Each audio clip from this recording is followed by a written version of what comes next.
Good morning friends, welcome back to my channel Soni education point. अभी मैं आपके लिए लाया हूँ हिंदी विषय के बारे में विशेष जानकारी, जो आगामी होने वाले परीक्षा के लिए जो है महत्वपूर्ण है। इसमें गद्यखंड पदखंड से संबंधित जो पाठ है और उसके लेखक के नाम हम लोग जानेंगे और याद करेंगे। सबसे पहले आपको वस्तुनिष्ठ प्रश्न पूछे जाएंगे, जिसके लिए 1 घंटा का समय मिलता है और उसका आंसर OMR शीट पर भरा जाता है। तो वस्तुनिष्ठ प्रश्न 100 प्रश्न पूछे जाएंगे, जिसमें कोई 50 प्रश्नों का उत्तर OMR शीट में देना है। पहला जो है दिगंत से वस्तुनिष्ठ प्रश्न पूछे जाएंगे और व्याकरण संबंधित, व्याकरण में समास, मुहावरा, विपरीतार्थक शब्द, पर्यायवाची शब्द, विशेषण, संधि विच्छेद, उपसर्ग प्रत्यय, अनेक शब्दों के बदले एक शब्द और दिगंत से सारगर्भित पंक्तियाँ रहेंगी। इसमें से आपको 100 प्रश्न पूछे जाएंगे, जिसमें से 50 प्रश्नों के उत्तर OMR शीट पे देना है, जिसके लिए आपको 1 घंटे का समय दिया जाएगा। सबसे पहले आपको OMR शीट दिया जाएगा, उसमें OMR शीट को भरेंगे, भली भांति भरेंगे और उसके बाद आपको प्रश्न पत्र दिया जाएगा। प्रश्न पत्र को खोलकर 100 प्रश्नों को आप भली भांति पढ़ लेंगे, पढ़कर उसका जो है जवाब अपना मार्क करके रखेंगे और OMR शीट पर 50 प्रश्नों को भरेंगे। कोई 50 प्रश्न, 1 से लेके 100 के बीच का। आगे है कि दिगंत के जो है गद्यखंड में दिए हुए पाठ और उसके लेखक के नाम हम लोग जो है देखेंगे। पहला है पाठ बातचीत। बातचीत को बालकृष्ण भट्ट ने लिखा है। बातचीत को बालकृष्ण भट्ट ने लिखा है। और दूसरा पाठ का नाम है उसने कहा था। उसने कहा था, जिसके लेखक चंद्रधर शर्मा गुलेरी जी है। तीसरा पाठ है संपूर्ण क्रांति। संपूर्ण क्रांति एक प्रसिद्ध पाठ है, जिसके लेखक है जयप्रकाश नारायण। संपूर्ण क्रांति के जयप्रकाश नारायण लेखक है। और नंबर 4 है अर्धनारीश्वर। अर्धनारीश्वर के लेखक रामधारी सिंह दिनकर है। अर्धनारीश्वर के लेखक रामधारी सिंह दिनकर है। और नेक्स्ट पाठ है 5 नंबर में रोज के अज्ञेय है। अज्ञेय जी इसके लेखक है। अगला पाठ है एक लेख और एक पत्र। एक लेख और एक पत्र के लेखक भगत सिंह है। भगत सिंह ने यह लेख लिखा है एक पत्र के माध्यम से। अगला है पाठ ओ सदानीरा।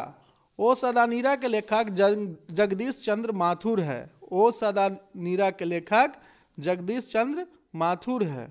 अगला 8 नंबर पाठ है आपका सिपाही की माँ। एक बहुत ही अच्छी यह कहानी है, लिखा हुआ है, जिसके लेखक है मोहन राकेश। मोहन राकेश जी ने सिपाही की माँ को लिखा है। अगला पाठ है प्रगीत और समाज, जिसके लेखक नामवर सिंह है। प्रगीत और समाज के लेखक नामवर सिंह है। अगला पाठ है जूठन।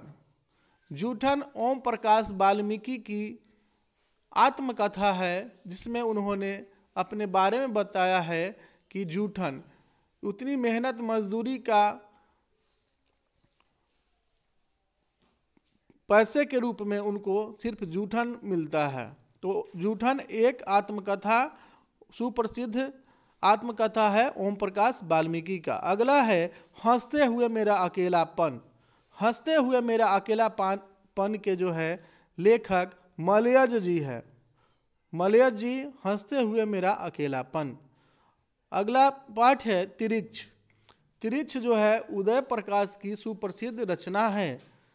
और गद्यखंड, दिगंत गद्यखंड के अंतिम पाठ है शिक्षा। शिक्षा के लेखक J.K. कृष्णमूर्ति है। इस प्रकार ये गद्यखंड के 13 पाठ के जो है लेखक को मैंने बताया। आप आशा और पूर्ण विश्वास है कि आप इसे बार बार सुनकर याद करेंगे और परीक्षा में लिखेंगे। सेकेंड खंड आता है, दूसरे खंड में पद खंड आता है। पद खंड में प्रथम पाठ है करबक। करबक के लेखक यानी कवि है मलिक मोहम्मद जैसी। करबक मलिक मोहम्मद जैसी। और 2 नंबर में है पद। पद के लेखक है यानी कवि है सूरदास। एक पद 3 नंबर पाठ में है पद के, इसके कवि है तुलसीदास। 4 नंबर में है छपया। छपया के है नाभादास।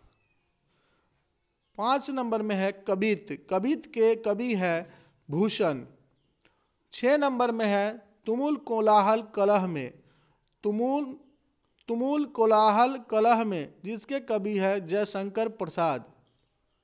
और पुत्र वियोग सुप्रसिद्ध रचना कविता सुभद्रा कुमारी चौहान की है।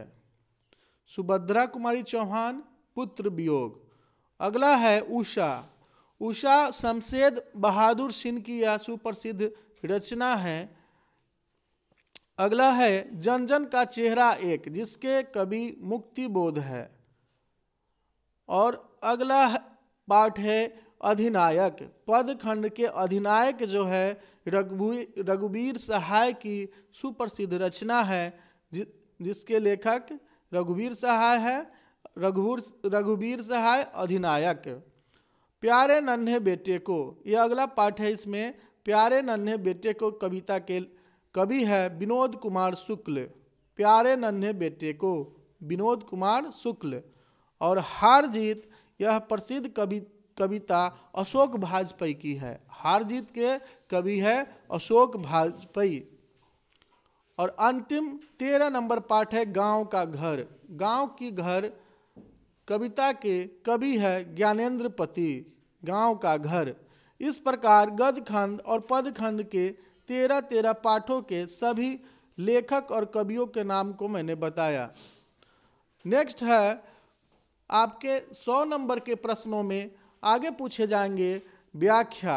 व्याख्या जो है 8 अंक के होंगे, जिसके प्रत्येक के 2 गुने 4 यानी 8 अंक। गद्यखंड और पदखंड मिलाकर 8 अंक के व्याख्या पूछे जाएंगे।